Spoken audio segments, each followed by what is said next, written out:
इस सिस्टम में 2 hard drive लगी हुई है। विंडोज़ के लिए सी ड्राइव SSD लगा हुआ है 128 GB का, जो कि 118 GB दिखा रहा है। और सेकेंडरी ड्राइव जो है वो दिखा नहीं रहा है हमें। आइए हम देखते हैं इसमें प्रॉब्लम क्या है। फर्स्ट में हम दिस PC में मैनेजमेंट जाने के बाद अपन डिवाइस मैनेजर में जाते हैं। डिवाइस मैनेजर के बाद डिस्क ड्राइव चेक करते हैं तो यह कंसिडेंट की SSD 128 GB शो हो रही है, और जो सेकेंडरी ड्राइव है वो शो नहीं हो रही है। ये रहा हमारा सेकेंडरी ड्राइव, एक हार्ड डिस्क लगा हुआ है, एक SSD लगा हुआ है।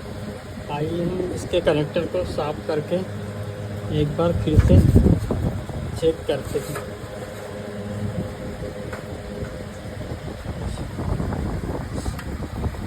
शायद इसके कनेक्टर में ही प्रॉब्लम है।